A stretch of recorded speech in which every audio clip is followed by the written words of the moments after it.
Olá, falaremos agora dos diagramas de fluxo de dados, que é uma ferramenta, né, que possibilita a modelagem, a representação de todas as funcionalidades de determinado software.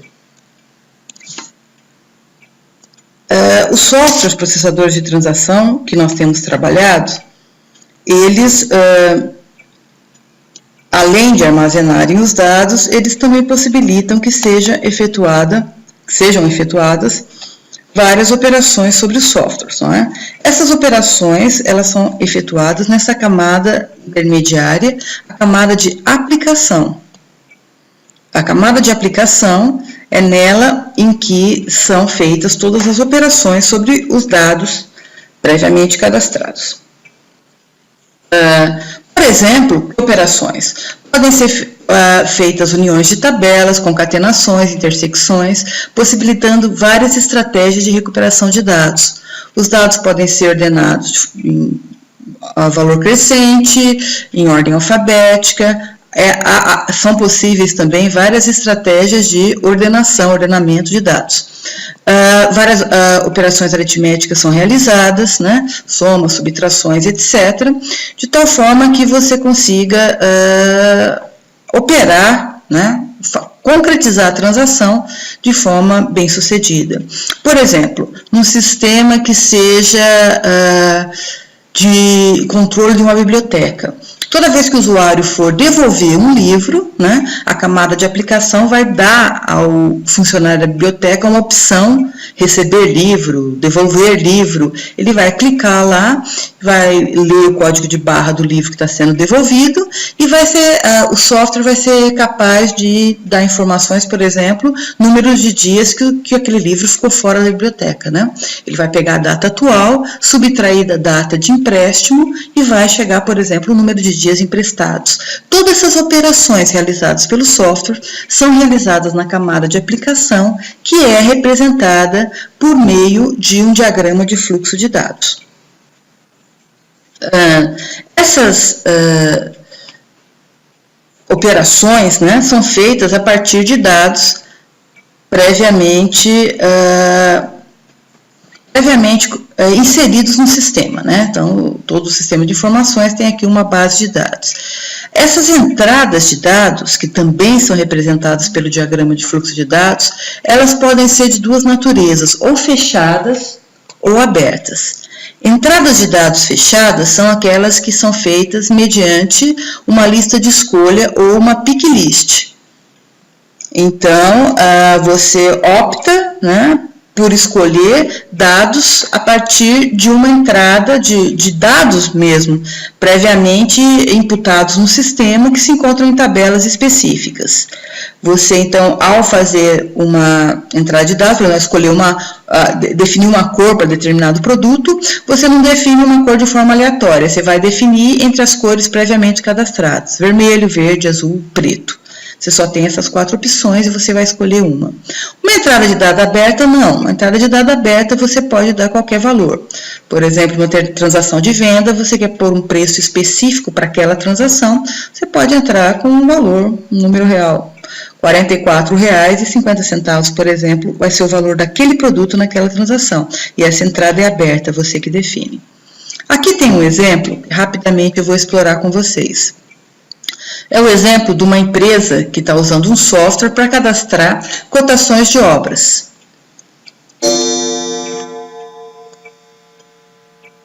Então, o que acontece? Obras são cotadas, né? Que obras? Determinada obra previamente cadastrada nesse banco de dados aqui, nessa tabela aqui, o usuário, depois de ter feito contato telefônico, por e-mail com a construtora, esse usuário vai ser capaz de cadastrar a cotação que a determinada construtora fez para determinada obra. Como ele o faz? Ele define qual obra que ele vai entrar os dados, mediante uma pick list, ele entra com o código da obra, mediante uma pick list, ele vai entrar também com o código da construtora aqui, e para determinada obra, determinada construtora, estabelecer os seguintes valores na cotação. Ele vai, então, definir toda essa descrição, que vai ser posteriormente armazenada no depósito cotações, né? Cotação, aqui nesse depósito, você está vinculando uma obra a uma construtora. Após esse momento, um dia, depois de uma semana, por exemplo, o responsável pelos contratos vai querer saber qual construtora que vai fechar o negócio. Então, ele entraria num módulo, numa funcionalidade, gerar relatório e cotações por obra, né? Definiria qual obra ele quer recuperar as cotações, mediante uma escolha, uma lista de escolha das obras previamente cadastradas, e o software recuperaria para ele todas aquelas cotações de determinada obra, possibilitando que ele faça uma decisão a posteriori, ok? Então, todas essas operações que os usuários fazem com softwares, no caso duas, ou o cadastro da cotação ou relatório das cotações por obra, são representados mediante esse diagrama de fluxo de dados. Uma observação importante aqui é que toda tabela, ela pode ter sido originada, né, por uma entidade, um modelo entidade de relacionamento. Toda entidade dá origem a pelo menos uma tabela ou depósito, que são essas representações aqui. Bom, quais são os componentes de um diagrama de fluxo de dados? As flechas, que caracterizam o fluxo, né, o movimento dos dados. Dados têm uma origem, dados vêm de um lugar e vão para determinado lugar. Os módulos ou funções, representadas por elipses ou retângulos com bordas arredondadas, que mostram as ações propriamente ditas, as transformações, ou a entrada de dados, ou as leituras de dados, todas as operações feitas dentro do software. Também tem um agente externo, o usuário, que é quem se conecta com o software, quem opera o software, e também tem as tabelas, né? Tabelas ou depósitos, que são os dados em repousos.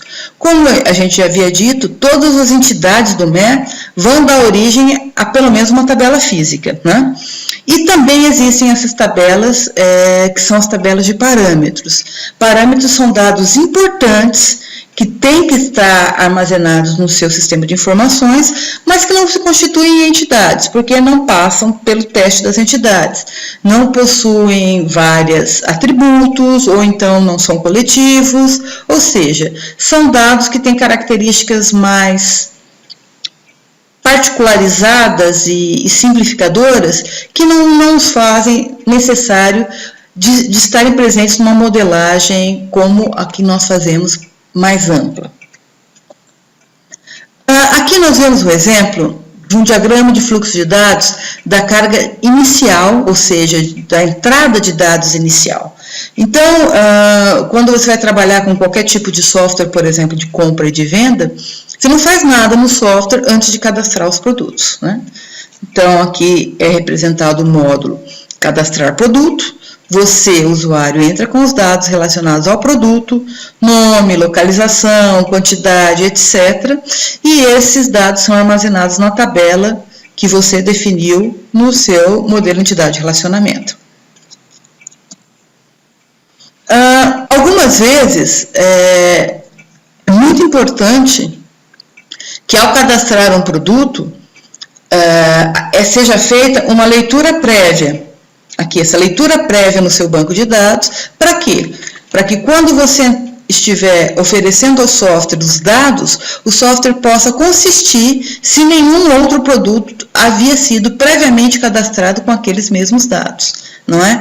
Fazendo com que o software seja um guardião da integridade, da consistência do que vai parar dentro do seu banco de dados. Não vai entrar, por exemplo, dados repetidos, né?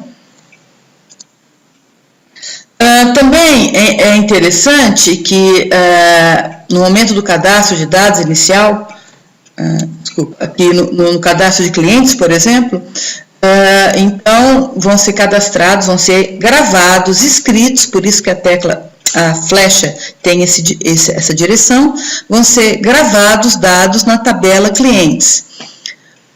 Mas, como já dissemos antes, como o sistema de informações tem esse objetivo de ser um guardião da consistência e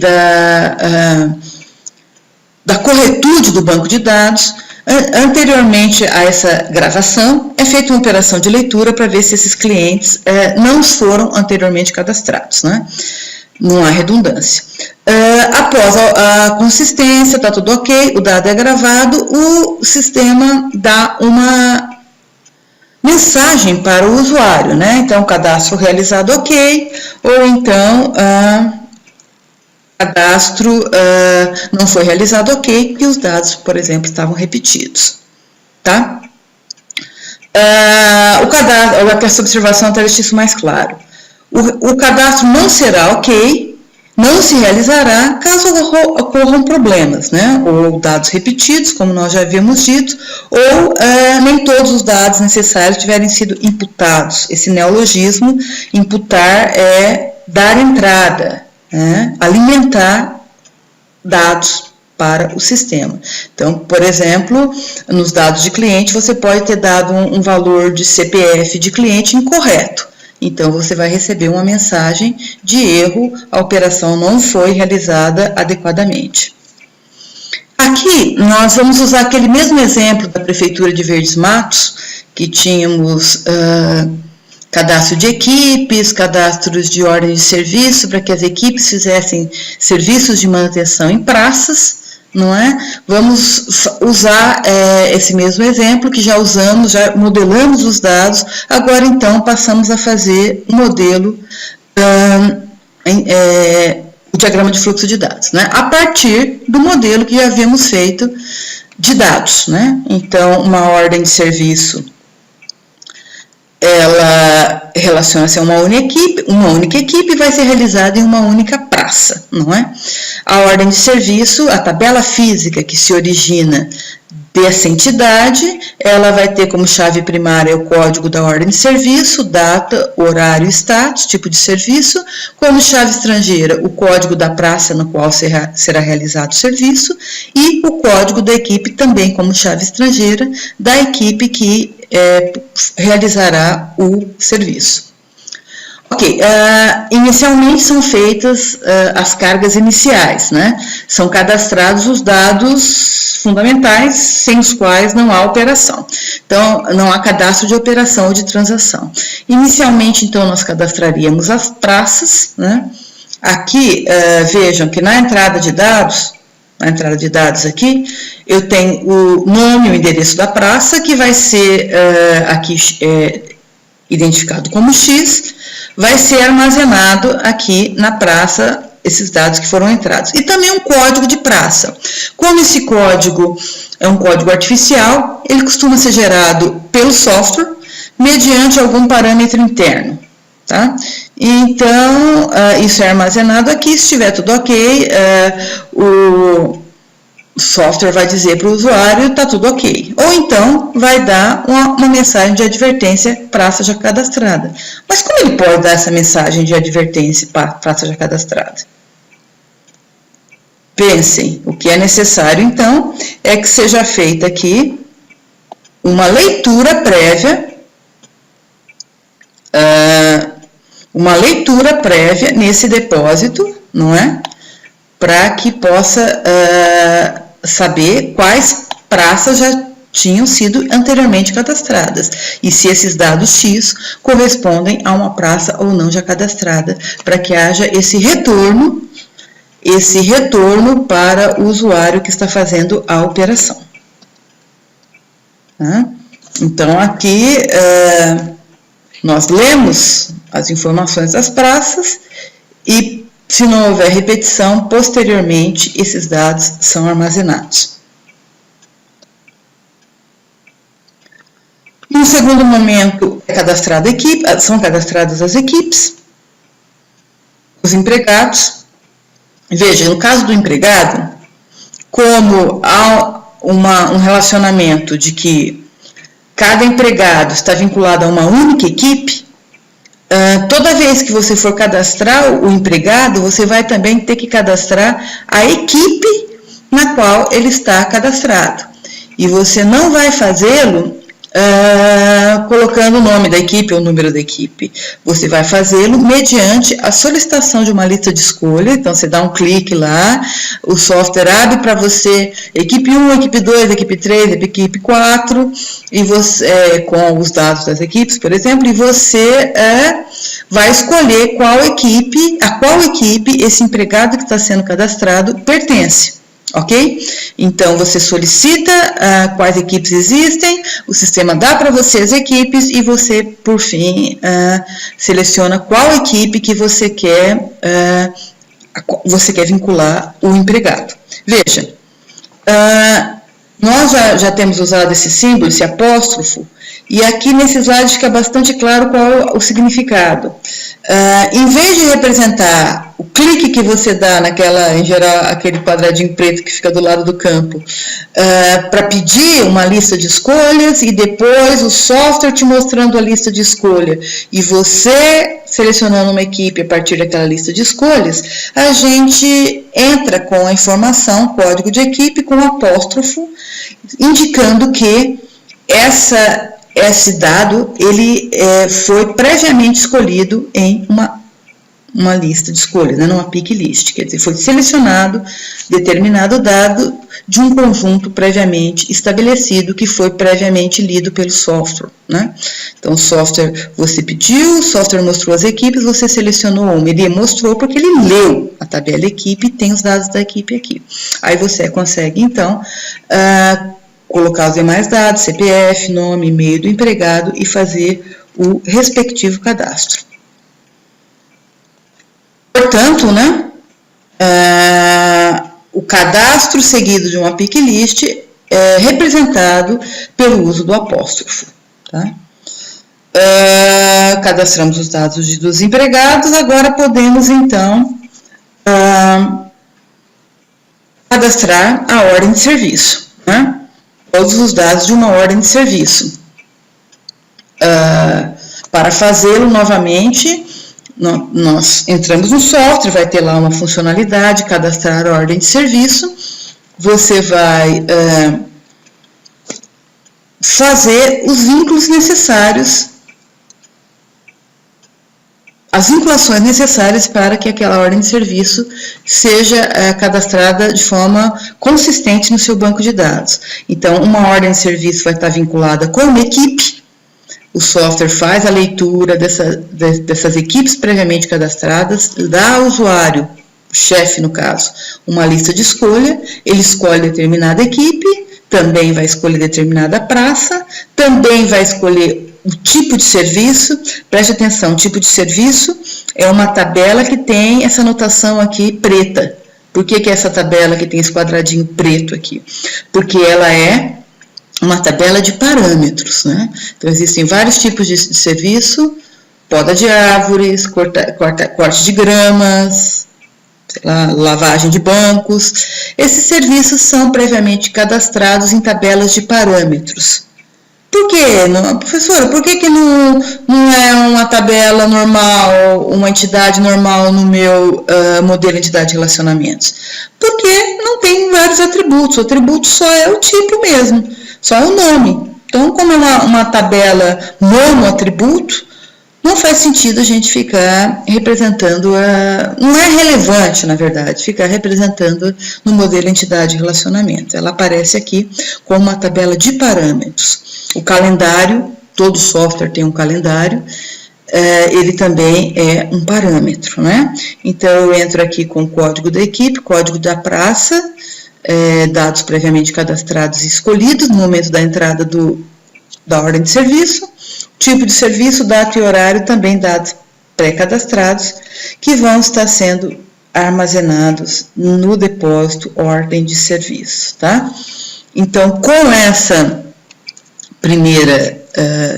primeiro módulo sobre diagramas de fluxo de dados, eu queria deixar claro que todas as funcionalidades, todas as opções que o software oferecer para você são possíveis de serem mapeadas, representadas por esses símbolos, né? Essas elipses ou essas bolas que mostram as funcionalidades, as tabelas envolvidas nessas funcionalidades, quer tabelas derivadas do modelo entidade e relacionamento, quer tabelas de parâmetros, e mostra também os fluxos. Deve ficar claro para você que a importância disso é dupla. Por um lado, mostra para o usuário as possibilidades que ele tem de interação com o software e o que cada interação efetivamente vai fazer, o qual vai ser o efeito de cada uma das interações. E, por outro lado, também deixa claro para os usuários, para todos os envolvidos com o software, as necessidades de cadastramento prévio. Então, se você vai cadastrar uma ordem de serviço, não tem como ser feita esse cadastro se não houver sido cadastrado previamente a equipe e a praça. E se por um acaso houver outros desdobramentos do cadastro de uma informação, de um dado, também isso vai ficar claro no diagrama de fluxo de dados, tá?